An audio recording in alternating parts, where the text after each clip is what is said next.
میں نے یہی سوچا تھا کہ سب سے پہلے میں اس سے اس کے گھر والوں سے بات کروں گا اور اس کے بعد اپنے لیے کوئی ٹھکانہ ڈھونڈ لوں گا، کیونکہ وہ لڑکی میری ذمہ داری تھی۔ جب میں نے اس لڑکی سے اس کے گھر کے بارے میں پوچھا کہ میں اسے اس کے گھر پہنچا دوں گا، تو اس لڑکی نے مجھے اپنے ساتھ چلنے کا کہا۔ میں خاموشی سے بس اس کے ساتھ چلتا رہا اور پھر ہم لوگ گاؤں سے کافی دور ایک ویران جگہ پر آ گئے تھے۔ ہر طرف جنگل ہی جنگل تھا۔ میں حیران تھا کہ یہاں پر تو دور دور تک کوئی گھر نہیں تھا، تو پھر یہ لڑکی کہاں سے آئی ہے؟ اچانک پیچھے سے ایک آواز آئی، رکو! میں نے جیسے ہی مڑ کر دیکھا تو میرے پیچھے ایک لمبے قد کا نوجوان لڑکا جو بہت ہی خوبصورت تھا۔ اس نے کالے رنگ کے کپڑے پہن رکھے تھے، اس کے ماتھے پر رومال تھا، ہاتھ میں تسبیح تھی، کھڑا نظر آیا۔ وہ اچانک سامنے کی طرف اس لڑکی کو دیکھتے ہوئے کہنے لگا، کہاں لیے جا رہی ہو اس لڑکے کو؟ میں اس کی بات سے حیران تھا۔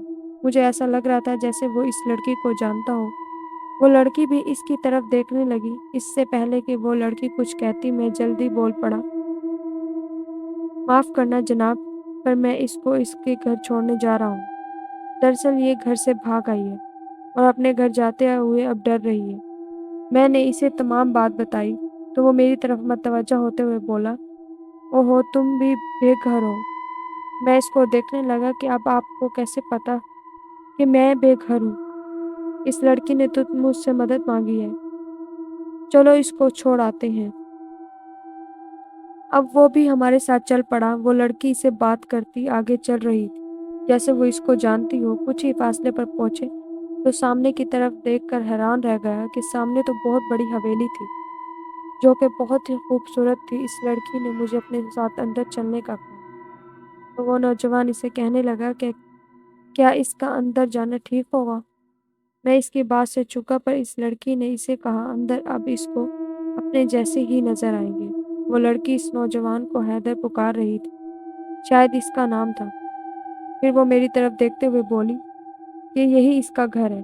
میں خاموشی سے اس کے ساتھ چلا گیا۔ جب اندر جا کر اندر کا منظر دیکھا تو میں حیران رہ گیا۔ اتنی خوبصورت حویلی میں نے آج سے پہلے نہ دیکھی تھی۔ ایک ملازمہ بھاگی چلی آئی اور اس لڑکی کے سامنے آ کر کھڑی ہو گئی اور اس سے پوچھنے لگی کہ وہ کہاں چلی گئی تھی۔ جب اس لڑکی نے اپنے ایک ملازم کو بلایا اور میرا سامان لے جا کر ایک کمرے میں رکھنے کے لیے کہا، میں حیران اور پریشان تھا۔ میں تو اسے یہاں چھوڑنے کے لیے آیا تھا، رہنے کے لیے تو نہیں۔ پھر اچانک وہ خوبصورت نوجوان جس کا نام حیدر تھا میرے کندھے پر ہاتھ رکھ کر بولنے لگا، میاں، پریشانی اور بڑھنے والی بات نہیں ہے۔ دراصل بات ایسی ہے کہ اس نے اب حقیقت بتائی جسے سن کر مجھے اپنے کانوں پر یقین نہیں ہو رہا تھا۔ اس نوجوان نے کہا، یہ حویلی اسی کی ہے اور وہ وہیں پر رہتی ہے۔ اس نے تم سے جھوٹ بولا تھا، وہ کسی لڑکی کی محبت میں یہاں سے نہیں بھاگی تھی، بلکہ وہ تو ویسے ہی اپنی شادی والے دن یہاں سے بھاگ گئی تھی کیونکہ اسے شادی نہیں کرنی تھی۔ جب وہ اپنے گھر سے بھاگی تھی تو راستے میں تم اسے ملے اور تمہیں دیکھ کر ہی اسے اندازہ ہو گیا تھا کہ تم ایک بہت ہی شریف اور اچھے لڑکے ہو، اسی لیے اس نے تیرے ساتھ تیرے گھر جانے کا فیصلہ کیا۔ لیکن وہ نہیں جانتی تھی کہ تیرے گھر میں اس کے جانے سے اتنا بڑا تماشا ہوگا۔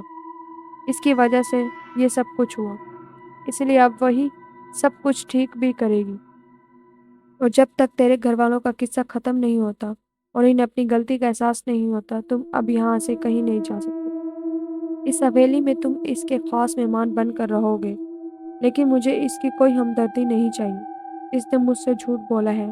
میں نے تو ایک ضرورت مند لڑکی سمجھ کر اس کی مدد کی تھی، یہاں تک کہ اس کے لیے اپنا گھر بھی داؤ پر لگا دیا اور اپنی عزت بھی۔ میں اس نوجوان سے کہنے لگا، ہاں مانتا ہوں یار، پر شاید یہی اللہ کی رضا تھی۔ تم کون ہو اور کیا تم بھی یہاں رہتے ہو؟ میں اب اس نوجوان سے پوچھنے لگا، ارے نہیں نہیں، میں مسافر ہوں اور میرا نام حیدر ہے۔ میرا بس چلتے پھرتے لوگوں کی رہنمائی کرنا میرا کام ہے۔ یوں سمجھ لو اللہ جس کے یہاں مجھے بھیجنا ہوتا ہے بھیج دیتا ہے۔ تو یہ لڑکی تمہیں کیسے جانتی ہے؟ جان جاؤ گے، تھوڑا صبر رکھو۔ اس کے بعد وہ نوجوان ایک طرف کو بڑھنے لگا جیسے وہ اس حویلی کا ہی ہو۔ اب میں اس کے ایک نوکر کے ساتھ آگے بڑھنے لگا اور سوچنے لگا کہ اس نے یہ صرف اور صرف اس لیے کیا کیونکہ اس کو شادی نہیں کرنی تھی۔